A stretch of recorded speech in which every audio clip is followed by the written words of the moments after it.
Bem-vindos a mais uma aula da Escola Bíblica Dominical. Estamos estudando as doutrinas e princípios batistas. Na aula de hoje estaremos estudando sobre a existência do homem. Uma pergunta que desde os tempos de Sócrates é feita: quem é o homem? No estudo de hoje nós não vamos falar sobre a ótica da filosofia ou de outros estudos, mas estaremos falando sobre a ótica bíblica acerca do homem. O primeiro relato que nós vemos acerca do ser humano está em Gênesis capítulo 1, dos versículos 26 a 29, que diz o seguinte: E disse Deus, façamos o homem à nossa imagem, conforme a nossa semelhança, e domine sobre os peixes do mar e sobre as aves dos céus, e sobre o gado e sobre toda a terra, e sobre todo o réptil que se move sobre a terra.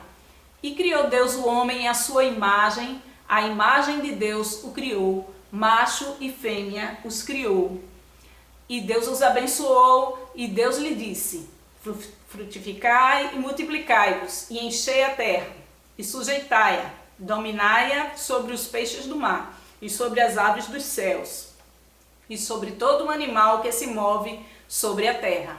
E disse Deus: eis que vos tenho dado toda a erva que dá semente, e que está sobre a face de toda a terra, e toda a terra em que há fruto de árvore que dá semente, ser-vos-ão para mantimento. Nós vemos aí o primeiro relato bíblico acerca do ser humano, quando Deus o cria do pó da terra e sopra em suas narinas e abençoa aquela criação especial, colocando ela no centro de toda a criação. O mundo já tinha sido criado, as plantas, os animais terrestres e todos os outros tipos de animais, as aves do céu, os peixes do mar, e criou o homem para que dominasse esses animais, e tomasse conta, fosse o líder dessa criação.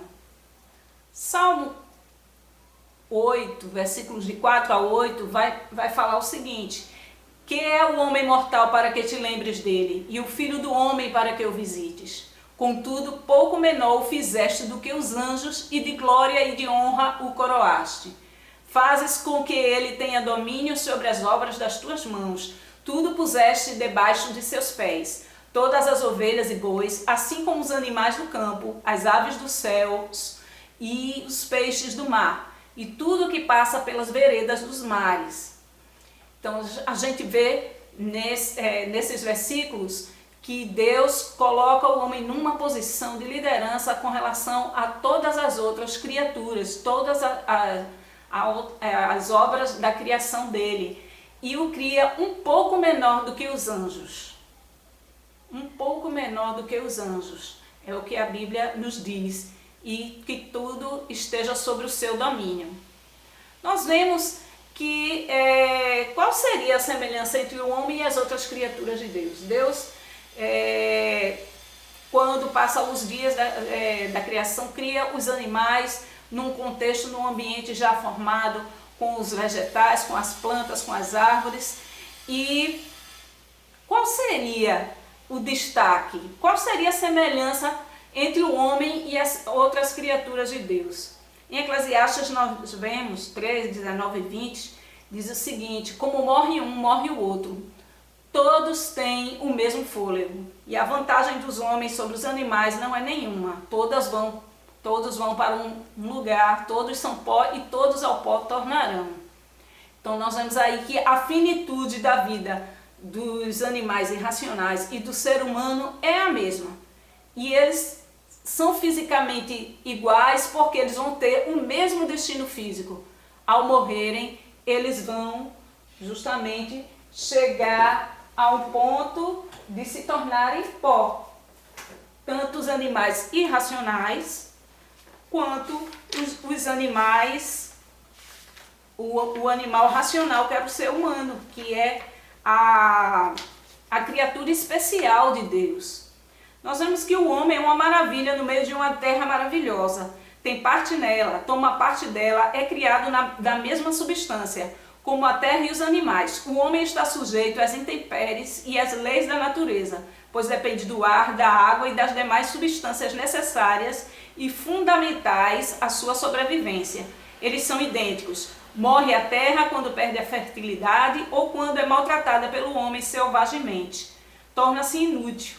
Morrem os animais quando se extingue o seu ciclo vital ou quando o seu habitat, a terra, é destruído pelo homem. Todos obedecem a um ciclo vital, a uma existência, sendo que esta pode ser vivida normalmente ou pode ser abreviada. Tanto os homens como os animais vão para o mesmo lugar, para a terra, onde terão seus corpos destruídos. O homem, porém, difere dos animais na mente, na inteligência e na capacidade de raciocinar e pensar. Essa é a diferença. E nós vamos ver algumas outras diferenças mais. Só o ser humano emprega linguagem, símbolos verbais, constrói frases. O ser humano é um animal, um único animal racional. Só o ser humano faz ferramentas, acende fogo, faz roupas. O ser humano é tecnológico. Somente o ser humano promulga leis, define suas regras de conduta, através das quais constitui sua vida social e organiza associações. O ser humano é político e gregário. Somente o ser humano desenvolveu no decorrer das gerações uma geração tradicional cumulativa, cuja transmissão se constitui na história. Ele é um ser histórico, ele registra os acontecimentos, ele analisa essa história para que ela, em alguns momentos, não possa vir a se repetir. Só o ser humano dá-se a práticas rituais. Nós vemos que o ser humano é religioso. Só o ser humano possui consciência moral, compreensão do certo e do errado e conceito de valores. É um ser ético. Somente o ser humano ornamenta o seu próprio corpo e artefatos, pinta gravuras e esculpe estátuas, pelo propósito da recreação. Ele tem senso estético.